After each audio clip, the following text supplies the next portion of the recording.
Hello lovelies, welcome to Lovely Dolls and Toys. Today we'll be making leggings for Barbie doll. Print out the pattern, the link is in the description box. Cut it out and trace it onto the fabric. Mark the back with a dot. Pin the front side together. On sewing machine, set stitch length to straight stitch and sew it. This is how it looks soon. Fold the top 1/2 centimeter and sew it. Take a needle, put the rubber inside and place it in the pants.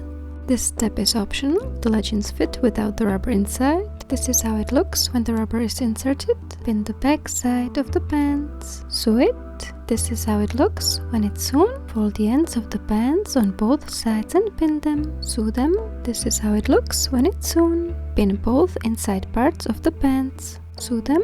This is how it looks when it's sewn. And the Barbie leggings are finished. Put them on your Barbie doll. Thank you for watching. If you liked this video, please give it a thumbs up, share and subscribe. Have a beautiful day. Bye! Your Lovely Dolls and Toys.